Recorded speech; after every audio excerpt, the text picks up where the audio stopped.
नमस्कार, all India news मध्ये आपलं सहर्ष स्वागत. मी Nazir Mulani, all India news.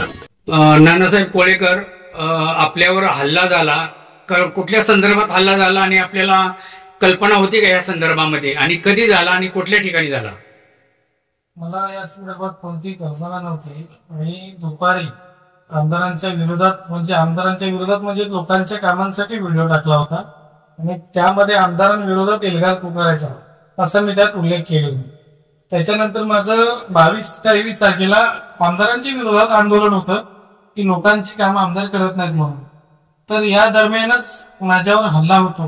म्हणजेच आमदाराचे जे पीए आहेत, अभिषेक सिंग म्हणून पीए आहे, त्यांनी हा सुनियोजित कट आखून संपूर्ण दिवस माझ्या पायावर ठेवून किंवा फक्त माझा जीव घेण्याच्या हेतूने ती मुलं आली होती. 5 ते 6 जण आली होती आणि अक्षरशः दगडाने माझं डोकं ठेचल्यासारखं त्यांनी केलं. त्या कोणत्या स्पॉटवरती तुमच्यावर हल्ला केलाय? मातरवाडी नाक्यावर हल्ला झालेला होता. किती टायमिंग, किती वाजता आहे साधारण? मी 10 ते 10च्या दरम्यान.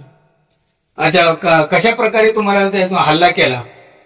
जो हल्ला झाला आणि दगडाने तुम्हाला मारलं, तर त्यावेळेला तुम्हाला किती डोक्यात टाका पडला आणि कशा प्रकारे मार लागलेला आहे? माझ्या डोक्यात 4 ठिकाणी जवळजवळ 8 ते 10 टाके पडलेले आहेत आणि पूर्णपणे माझ्या चेहऱ्यावर देखील दगडानेच मारहाण केली. हात माझा जखमी झालेला आहे, पाठ जखमी झालेली आहे माझी. पूर्णपणे माझा जीव घेण्याच्या हेतूने त्या लोकांनी माझ्यावरती हल्ला केला. मी चालू गाडीमध्ये त्यांनी मागून दगड मारला माझ्या डोक्यात. खाली पाडून मला दगड, फक्त ते सगळे एकच बोलत होते, पत्थरले सरपे मार, पत्थरले सरपे मार. म्हणजे फक्त माझा जीव घेण्याचा हेतू हा त्यांचा होता.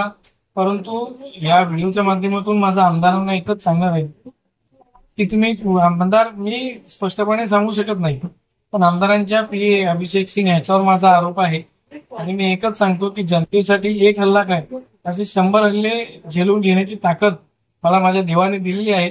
तर अशा भ्याड हल्ल्यांनी मी घाबरणारा माणूस नाही. आपल्याला पोलीस प्रशासनानं कशा प्रकारे सहकार्य केलेलं आहे? पोलीस प्रशासन इथे येऊन गेलं का आपल्या स्टेटमेंटसाठी? पोलीस प्रशासनाने खूप उत्तम सहकार्य मला केलेलं आहे. मला दवाखान्यात आणेपर्यंत स्टेटमेंट घेणे, माझी संपूर्ण काळजी घेणे हे पोलिसांनी केलेलं आहे. गुन्हा दाखल करण्याची प्रक्रिया देखील त्यांनी सुरू केलेली आहे आणि त्याचसोबत तपास देखील त्यांनी सुरू केलेला आहे.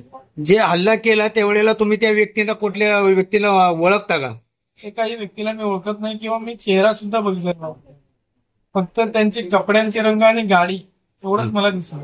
ओके, मग आता काय तुम्ही प्रशासनाला और जे हल्ला करणार आहे त्यांच्यावर कशा प्रकारे कारवाई करण्याची तुमची मागणी असणार आहे? पोलीस प्रशासन त्यांच्या हल्लेखोरांवर कारवाई करेलच, परंतु ज्या पालिका प्रशासन आणि या लोकप्रतिनिधींमुळे जर आमच्यावर असे हल्ले व्हायला लागले तर मी पालिकेसमोर ह्याच अवस्थेमध्ये येत्या 2 दिवसात आंदोलन करणार आहे आणि जे माझे विषय आहेत त्या मागण्यांसाठी मी अतिरिक्त आयुक्त, उपायुक्त आणि आयुक्त यांच्या विरोधात पालिकेसमोर याच अवस्थेत आंदोलन करणार आहे.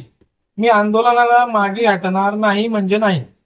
नेहमीप्रमाणे तुम्ही सामाजिक मुद्दे घेऊन रस्त्याचा असेल, गटराचा असेल, बिल्डिंग अधिकृत बांधकामचा असेल, ह्यावर आवाज उठवता. ह्याच्या आधी कधी असं काय झालं होतं का? पहिल्यांदाच आपल्यावर हल्ला होता? आजपर्यंत एवढे विषय उचलले, म्हणजे भले मला असा मी लोक होते त्यांचे विषय उचलले, परंतु माझ्यावर हल्ला अद्यापही झाला नव्हता. परंतु जेव्हा मी आमदारांवर बोलतो, आमदारांच्या विरोधात बोलतो, लोकांसाठी बोलतो, तेव्हा माझ्यावर हल्ला होतो.